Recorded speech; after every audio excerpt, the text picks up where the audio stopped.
कुछ नया हो जाए, कुछ मिक्स एंड मैच, कुछ फ्यूजन जैसा। मैं बात कर रही हूँ चाइनीज फूड की with a yummy Indian twist. लेकिन जब भी हम चाइनीज फूड बनाते हैं सोचने लग जाते हैं, ओहो कितनी कटिंग चॉपिंग करनी पड़ेगी, है ना। अगर आपकी भी यही प्रॉब्लम है तो मेरे पास है आपके लिए कुछ टिप्स या नुस्खे जिससे ये सब्जियां कट जाएंगी फटाफट और घंटों का काम हो जाएगा मिनटों में। तो बस फिर क्या है, शुरू करते हैं ना आज की रेसिपी और बना लेते हैं एक नए निराले अंदाज में चटपटे से इंडो चाइनीज समोसे, और इसके साथ सबकी फेवरेट लेकिन थोड़ी सी तीखी वाली शेजवान सॉस भी।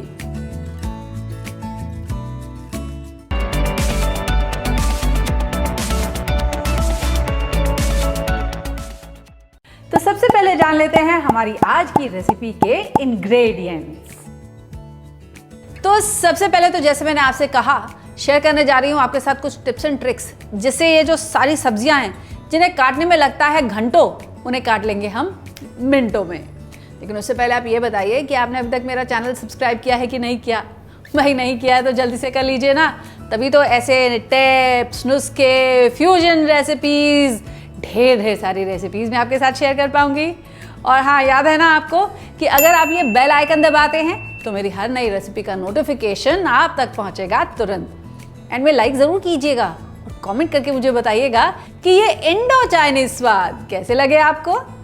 अब चाइनीज समोसे बनाने जा रहे हैं तो पहले तो उसके लिए एक डो बनाना पड़ेगा ना, और डो बना के उसको हम रेस्ट करने के लिए छोड़ देंगे। तब तक इन वेजिटेबल्स की भी कटिंग चॉपिंग कर लेंगे। डो बनाने के लिए हमें चाहिए होगा पहले तो एक बड़ा सा बोल, इसी के साथ मैदा। वैसे बाजार में आजकल रेडीमेड समोसा पट्टी भी मिलती है, आप चाहें तो उसका भी इस्तेमाल कर सकते हैं। बहुत पतली महीन पट्टियाँ होती हैं जिसकी वजह से आपके जो समोसे ना बहुत क्रिस्प बनते हैं। तो आज हम बना लेते हैं फ्रेश डो और इससे बनाएंगे अपनी समोसा पट्टियाँ। तो पहले तो मिलाएंगे हम इसमें थोड़ा सा नमक, just about half a tea spoon, और ऐड करूँगी इसमें 1 टेबल स्पून घी, या आप चाहें तो बटर भी ऐड कर सकते हैं, नहीं तो वनस्पति घी। और मैदे को अच्छे से अब हम रब कर लेंगे and you have to use your fingers for that. और अब ऐड करेंगे इसमें थोड़ा थोड़ा करके पानी और इसका एक स्मूथ सा डो प्रिपेयर करके हम रख लेंगे। तो देखिए, जब ये एक ऐसा स्मूथ सा डो हमारे पास रेडी हो जाएगा लाइक दिस, इसे हम रेस्ट करने के लिए छोड़ देंगे फॉर 20 मिनट्स ताकि ये डो अच्छे से फूल जाए। तो जैसे मैंने आपसे कहा था, डो तो हमने बना करके रख दिया। अब आती है बारी इन वेजिटेबल्स को टैकल करने की। तो सबसे पहले क्या लिया जाए, सबसे पहले लेते हैं हम ये कैबेज। अब कैबेज को महीन महीन काटना है, उसके लिए जानते हैं नाइफ से ज़्यादा अच्छा क्या रहेगा, नाइफ से ज़्यादा अच्छा रहेगा ये ग्लास। अब थोड़ा इसे मैं कट करके निकाल लेती हूँ एक नाइफ के साथ, just about the quantity that I require. तो ग्लास के हेल्प से ना एक साइड से आप इसे कट करना शुरू कीजिए लाइक दिस। तो देखा आपने, ना हाथ कटने का डर, ना घंटों कैबेज को पकड़ने का डर, ना ये डर कि कहीं कैबेज हाथ से स्लिप हो गया तो हाथ ना कट जाए। तो कैबेज तो हो गई हमारी डन। इसे निकाल लेते हैं एक प्लेट में और बढ़ते हैं अगली वेजिटेबल की तरफ। अब गाजर तो कट करना है मुझे जूलियंस में, यानी कि इसको पहले पतला पतला स्लाइस करो, फिर लंबी लंबी जूलियंस में कट करो। Not any more. उसके लिए मेरे पास है यहाँ पर एक सीक्रेट वाला इक्विपमेंट, ये ग्रेटर। और ग्रेटर का ना मुझे ये जो सबसे मोटा वाला आई है वो इस्तेमाल करना है, और इसको प्रेस करके तब ग्रेट कीजिएगा, ऐसे नहीं। Give it a good press and great it. तो ये कैरेट भी डन। अब ये देखिए कितना बढ़िया से ये कैरेट भी मेरा ग्रेट हो गया, बिल्कुल जूलियंस के जैसा। Vegetable number 2 also done. अब इसे भी प्लेट में हटा लेते हैं। अब आती है बारी बीन्स की। अच्छा, बीन्स काटते वक्त क्या प्रॉब्लम आती है ना, जब आप इनको कट करने की कोशिश करते हैं तो वो इधर भागती है, इधर भागती है, और डर इस बात का लगता है कि कहीं भाई हाथ ना कट जाए। और अगर सिंगल सिंगल बीन्स को काटने बैठेंगे तो सोचिए कितना समय लग जाएगा। तो करते हैं इस काम को आसान। मैं इस्तेमाल करने जा रही हूँ 2 रबर बैंड, और अब एक तरफ आगे और एक तरफ पीछे मैं रबर बैंड लगा लूँगी। ऐसा करने से when you start chopping the beans ये भागेंगी नहीं, इधर उधर, और आप देखिए इजीली आप बीन्स को कट कर पाएंगे। जैसे जैसे इसे कट करते जाएंगे, इस रबर बैंड को पीछे पुश करते जाएंगे so that the hold remains just the same. अब देखिए इतना आ जाने के बाद इस रबर बैंड को मैं पीछे पुश कर दूंगी and start chopping once again. Now I don't need the first rubber band, just the second will hold it in place. Beans को भी हटा दिया जाए। अब बारी आती है शिमला मिर्च की। शिमला मिर्च को कट करने के लिए ना मैं इसे हाफ्स या क्वार्टर्स में नहीं कट करूंगी, मैं पहले इसका ये स्टेम पोर्शन और नीचे ये बेस, इनको कट करके निकाल दूंगी। ये जो इसके सीड्स और फ्लैश है, इसे आप पकड़िए, ट्विस्ट कीजिए लाइक दिस, और ये देखिए ये इजीली बाहर निकल आएगा। इसे भी डिस्कार्ड कर देते हैं। Now make a cut from one side, और ये देखिए कितनी इजीली ये ऐसे फ्लैटन आउट हो जाएगा। इसमें जो भी ये सीड्स या फ्लैश बचा हुआ होगा इसको भी हटा देते हैं। Now cut it into a half, और वंस अगेन इसको इसके ऊपर रखिए, कट इट इनटू क्वार्टर्स। इसे पलट लीजिए, कीप इट लाइक दिस। फिर प्रॉब्लम वहीं की वहीं, कहीं स्लिप ना कर जाए, तो इसके लिए अब इस्तेमाल करेंगे एक फोक का। फोक की हेल्प से हम इसे होल्ड करेंगे लाइक दिस, और अब आप इसे आराम से फाइन स्लाइस करते जाइए, पतले पतले जूलियंस में से कट कर लीजिए। तो देखा ये काम कितनी आसानी से हो गया। Let me also set this aside. अब क्या करना है, वेजिटेबल्स तो सारी कट चुकी हैं, तो अब जो डो हमने रेस्ट करने के लिए छोड़ा हुआ था ना, let's get that dough back and देखते हैं कि वो प्रॉपर्ली रेस्ट कर चुका है कि नहीं। तो डो मेरा रेस्ट हो चुका है। अब इस डो के छोटे छोटे बॉल्स ब्रेक कर लेंगे, और अपने सरफेस को पहले मैं कर लेती हूँ डस्ट। अब इसको राउंड रोल करने की जगह ना मैं एक स्क्वायर में रोल करूंगी या फिर रेक्टेंगल में, क्योंकि मुझे इसकी लंबी लंबी पट्टियां कट करनी है। वो गोल वाला जो कट करके आधा कट करके हम समोसा बनाते हैं ना, वैसा समोसा नहीं बना रही। तो उसके लिए as I said, roll it out इतना पतला कि आपका हाथ आपको इसके आर पार दिखने लग जाए। एक शार्प नाइफ की हेल्प से मैं इसको स्ट्रिप्स में कट कर लूँगी। तो ये देखिए ये मेरी समोसा पट्टियाँ रेडी हो गई। ऐसी ही और बना ली जाए। तो ये मेरी समोसा पट्टियाँ डन। अब इनको कवर करके मैं छोड़ देती हूँ साइड में, और तब तक ये जो वेजिटेबल्स कट करके रखी हैं उन्हें टॉस कर लिया जाए। तो एक बड़ा सा पैन लेंगे। पैन अच्छे से गर्म हो चुका है, तो अब ले लेते हैं इसमें 1 टेबलस्पून ऑयल, और ऑयल भी जब अच्छे से गर्म हो जाएगा तब ऐड करूँगी इसमें मैं 1 टेबलस्पून बारीक कटी हुई अदरक, 1 टेबलस्पून बारीक कटा हुआ गार्लिक। जिंजर और गार्लिक को पहले थोड़ा सौते कर लेते हैं, हल्का सा गोल्डन कर लेंगे, और अब इसमें ऐड करूंगी 1 टीस्पून बारीक कटी हुई हरी मिर्च भी।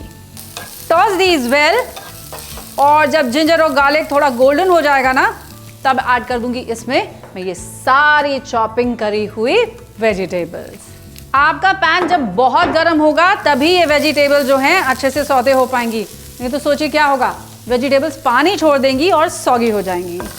अपनी वेजिटेबल्स को ओवर कुक हम बिल्कुल नहीं करेंगे। हम ये चाहते हैं कि ये थोड़े से टेंडर क्रिस्प रहने चाहिए। और अब ऐड करते हैं इनमें कुछ sauces. So I am going to add to this 1 tablespoon vinegar, 1 tablespoon Schezwan paste, 1 tablespoon soya sauce. इनको भी अच्छे से टॉस कर लीजिए, मिक्स कर लीजिए। गैस को मैं कर दूंगी बंद, और तब ऐड करूंगी इसमें मैं सॉल्ट और पेपर। मिक्स दीज टुगेदर, और अब इन्हें एक प्लेट में निकाल लेती हूँ ताकि ये जल्दी से ठंडी हो जाएं। और जब तक ये ठंडे होते हैं तब तक क्या किया जाए, तब तक शेजवान चटनी बना ली जाए। शेजवान सॉस बनाने के लिए मुझे चाहिए होगी खड़ी लाल मिर्च। ये ड्राइड और रेड होल चिलीज हैं जिन्हें मैंने पानी में सोक करके रख दिया है तकरीबन 2 घंटे के लिए। इनका पहले एक पेस्ट बना लूंगी। And for that I am going to use my Bajaj Jubel MG. Just look at its stunning prism design. इतना ही नहीं, it has a secure hands-free operation due to lid lock and jar lock feature. जैसे आप multitasking कर सकते हैं अपने kitchen में, जैसे कि मैं करती हूँ। अब देखिए ये चिली पेस्ट रेडी हो गया है। इसे बहुत ज़्यादा फाइन नहीं हमें पीसना है, हल्का सा कोर्स रखना है। अब इसे गार्लिक के साथ हम थोड़ा कुक कर लेंगे to get the Schezwan sauce ready. I am taking about 3 tablespoons of oil in my pan.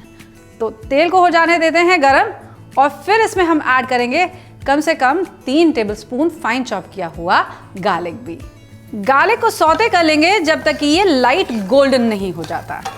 अब इसमें ऐड कर देंगे हम अपना चिली पेस्ट। चिली पेस्ट के साथ इसे हम कुक कर लेंगे तकरीबन 8 से 10 मिनट के लिए, जब तक चिलीज जो है वो अच्छे से पक नहीं जाती और थोड़ा सा ऑयल वापस से इस पर ऊज आउट करना नहीं शुरू हो जाता। Once this is cooked for about 4 to 5 minutes, मैं इसमें अब कुछ और चीज़ें ऐड करूँगी। जैसे कि सबसे पहले तो मैं इसमें ऐड करने जा रही हूँ 2 टेबलस्पून टोमेटो केचप। अब आप चाहें तो आधा कप टोमेटो प्योरे ऐड कर सकते हैं और उसके साथ थोड़ी सी चीनी भी। The whole idea is to get a little bit of tomato, थोड़ा चीनी, ताकि जो मिर्च का जो एहसास है ना वो थोड़ा सा कम हो जाए। And now along with this add करूँगी इसमें 2 टेबलस्पून विनेगर भी। स्वाद के अनुसार ऐड करेंगे इसमें नमक। चीनी कितनी? बस 1 टीस्पून समझ लीजिए। चीनी डालने से ये थोड़ा सा सिरपी भी हो जाता है, जिसकी वजह से इसका फ्लेवर और अपीयरेंस दोनों और इन्हांस हो जाता है। तो अब इसको कुक कर लेते हैं तकरीबन 4 से 5 मिनट के लिए। तो देखिए अब ये काफ़ी थिक भी हो गया है, कितना ग्लॉसी हो गया है। अब इसे हम निकाल लेते हैं, इसे भी कूल डाउन होने देते हैं। अच्छा, मैंने ना अपनी शेजवान चटनी या शेजवान सॉस कह लीजिए, इसे थोड़ा चंकी रखा है। आप चाहें तो इसे एकदम फाइन करके फाइन सॉस की तरह से भी बना सकते हैं। Entirely your choice. Stuffing done, sauce done, samosa पट्टी ऑल्सो डन। अब समोसे तल लिए जाएं, चाइनीज समोसे। तो अब 2 पट्टियां लूंगी मैं और उनको मुझे ऐसे क्रॉस रखना है एक दूसरे के ऊपर, लेकिन उससे पहले बीच में मैं यहाँ लगा लूंगी ये मैदे का घोल, जिससे ये पट्टियां आपस में आसानी से चिपक जाएंगी। अब put this across like this. अब सेंटर में रखेंगे हम अपनी फिलिंग, इसे कवर कर देंगे पहले एक तरफ से, फिर इस पे फिर से लगाएंगे हम ये मैदे का घोल। Cover this up again, apply a little slurry, cover this up, cover this up again. अगर कहीं एजेस खुले हुए दिख रहे हो तो आप उनको स्लरी में डिप कर दीजिए, नहीं तो बस ऐसे पिंच कर दीजिए ताकि वो सील हो जाए। है ना एक नई शेप समोसे के लिए, पॉकेट समोसे के लिए। ऐसे ही और समोसे बना लिए जाए। तो ये लास्ट समोसा भी डन। एक प्लेट में मैंने यहाँ टिश्यू लगाकर रख लिया है और इसमें अब फ्राई करके निकाल लूंगी अपने समोसे। सो तेल मीडियम हॉट हो चुका है and now to fry these samosas. समोसे फ्राई कर लेंगे हम बैचेस में, इकट्ठे सारे समोसे मत डाल दीजिएगा, नहीं तो जानते हैं क्या होगा, तेल का तापमान एकदम कम हो जाएगा और क्रिस्प होने की जगह ये समोसे जो हैं सारा का सारा तेल अब्जॉर्ब करने लग जाएंगे। तो गरम तेल में इन्हें डालेंगे और जब ये हल्के से पक जाएंगे तब आंच को मैं कर दूंगी धीमा और इनको अब धीमी आंच पे पकने दूंगी तकरीबन 7 से 8 मिनट के लिए, ताकि ये समोसे क्रिस्प भी हो जाएं और अंदर तक भी पक जाएं। तो ये देखिए समोसे अच्छे से अब गोल्डन हो चुके हैं। तो अब इन समोसों को प्लेट में निकाल लिया जाए और I will put the next batch of samosas to fry and the second batch of samosas also done. देखिए कितने क्रिस्प बने हैं ये समोसे। अब बस क्या है, गर्मा गर्म समोसे परोसिए, चाइनीज पॉकेट समोसा, और लीजिए इस फ्यूजन वाली डिश का मजा अपनी पूरी फैमिली के साथ।